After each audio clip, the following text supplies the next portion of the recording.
So for today's video mga ting is pupuntahan natin si Lanjo Saicon mga ting kasi meron nga siyang binibuild na Wave 100 mga ting. So service type lang to mga ting pero not your ordinary Wave mga ting kasi yung mga pesa mga ting is napakagrabe talaga mga ting. So ito na yung chassis ng Wave 100 ni Bossing mga ting. So hindi na muna natin i-mention kung sino si Bossing mga ting.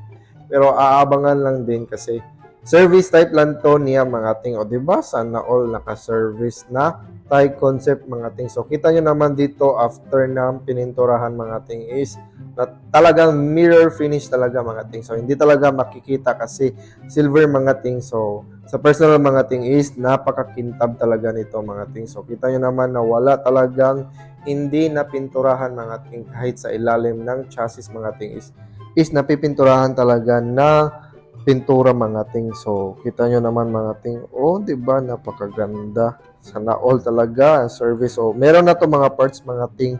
Meron na din siyang T-post mga ting. And then, swing arm, U-box, and then gas tank mga ting. So, yung engine lang muna is sasalpak na muna natin mga ting. So, after this mga ting, ipapakita ko yung mga pyesa mga ting na napakaganda talaga mga ting. So, dito mga ting, ito yung swing arm na gagamitin para sa Wave 100 na build ni Lanjo Saicon mga ting.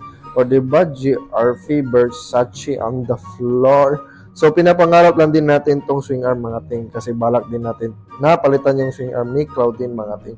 And then, engine cover na GRP din mga ting. So, GRP essential talaga ito mga ting. And then, yung tipos mga ting is GRP din mga ting. O, diba? GRP lang talaga. Sakalam. Baka naman, boss friends. So, service type lang to mga ting. So, ito nga pala si Lanjo Saicon mga ting. So, yung brake master na gamit is Brembo Rossi mga ting. And naka-nitron shock na, diba? So, mga ting, o diba? Napakaganda. So, bibuildin natin si Pinky soon mga ting. So, dito mga ting is naka-cokin clutch lever. And then, yan yung si Lanjo Saicon. Nahiyain talaga ito si Lanjo Saicon. So, dyan mga ting, bibili din tayo ng shock na may debaso mga ting. So, kita nyo naman dyan mga ting. Ito nga pala yung gas tank na gagamitin para sa Wave 100 project bike mga ting. Diba? Sana all talaga. And then, ito yung GRP na U-box na gagamitin doon. At saka, yung mga butas talaga mga ting. Oh, napakaganda. So, hindi lang muna natin tatabasan yung mga covers ng Wave 100 mga ting para hindi talaga halata. And then, ito yung crankcase cover.